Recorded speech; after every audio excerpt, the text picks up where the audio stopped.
Every summer, from the beginning of May almost right the way through until June, I'm struck down with hay fever. Itching eyes, scratchy skin and incessant sneezing, and nothing seems to work. But I have heard a theory that local honey could relieve my symptoms. So I'm off to meet the local honeyman, Curtis, to find out if he can help with the 7-week itch.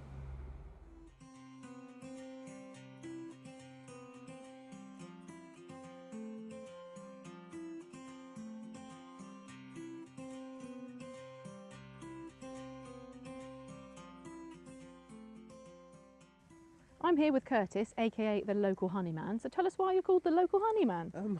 I'm not actually the local honeyman. Oh. I'm a founder of a company called Cool. the Local Honeyman. I see. Okay, so obviously you must make honey, and I guess it's local. Well, I don't actually make honey. Okay. My bees make honey for us. Ah, okay. And yes, they are local because we have a number of apiary spots dotted in and around London. It's interesting because I've kind of come here today to find out if there is any truth in local honey being a bit of a symptom reducer for hay fever. Yes, and there is certainly a lot of truth in that. We've had umpteen amount of customers that have come back to us and given us positive feedback to say thanks for sort of providing this service, providing this local honey Okay. that you do, because it really does help us with our hay fever.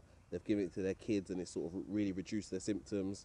As you probably know, there's no actual cure to hay fever, so No. all we can do is make it better, make it more tolerable. Well, that sounds good to me. I've been suffering for weeks. But tell us, why do you think that is? I mean, is there anything, what's in honey that reduces the symptoms? Well, it's down to, obviously this is not medically proven, Of course. but it's down to the pollen sediments that's actually in the honey. Okay. So if you start taking the honey, Yeah. maybe January, February, earlier in the year, before the hay fever season actually kicks in, Yeah. it actually builds up a tolerance in your immune system I to the see. pollen, so Okay. that when the pollen starts flowing in spring, summer, your body and immune system can fight the allergic reaction to the pollen. Ah, well, our cameraman's already been stung by one of your bees, but I'm not Oh, going to... that was unfortunate.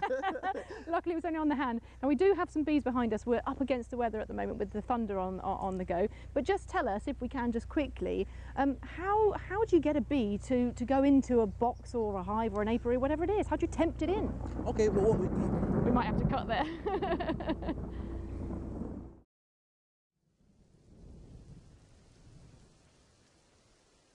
At that point, the weather took a turn for the worst, and it was too dangerous to film outside, so we headed back to the local honeyman's headquarters to continue our interview. Well, we had to move locations because it was teeming it down outside. unfortunately. But you were just about to tell us about the properties of honey and what it can do. Tell us a bit about that. Yeah, well, honey, it's got a wide range of properties. It's got a lot of antibacterial properties, a lot of anti-inflammatory properties. Great. So it's very good for your digestive system, Okay. and very good for your immune system as well. It's Yeah. good for a whole host of ailments in the body. And hay fever, if I was to take some of that, you mentioned that you start it early. It's very good for hay fever. You have to start early, as you said, Yeah. and you have to allow your body to build up a tolerance to the pollen, because a lot of our honey is raw and it has the pollen sediments inside the honey. I see. It helps your immune system build up a tolerance when the hay fever season kicks in. And it's in full swing right now. Yeah, definitely. We just tasted some of this honey and it's absolutely gorgeous. And as you can see, we've got the honeycomb behind us and some candles here and everything. But what is a threat to bees at the moment? Because everyone always says the bees are all dying. Is there a threat to bees? Should we be worried? At the moment, there's two threats. There's two sort of main threats to bees at the moment. Right. Well, more than two, but I don't think we have time for that. So you've got the varroa mite, Okay. and you've got the Asian hornet. The varroa mite at the moment, all the beekeepers, more or less worldwide, live with that mite in the hive. So it's just something that we've learned to control. So it's always there, pretty much. Yeah, ever it's always present. there. Yeah, but it wasn't maybe 20 years ago. It was only in small sections of the world. Yeah. But with the global food trade as it is, it has spread.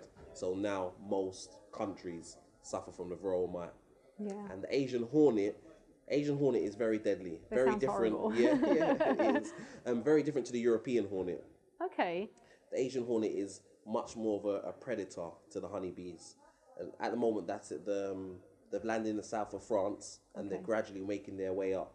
Right. And so we're trying our hardest well, sort of DEFRA and sort of the government bodies are trying their hardest to restrict the Asian hornets movement. Right. And if that comes to the shores, that's going to significantly impact the beekeeping trade and sort of honeybees in general. And be a threat to the ecosystem as a Yeah, whole. yeah, and to our food source, because you know honeybees are very important They to the are pollination indeed. of our food.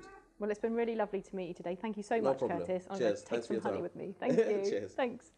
Okay, so it is true. Local honey could reduce the symptoms of hay fever, but you do have to start early, perhaps around January. So I'm going to take this with me and make a nice hot drink.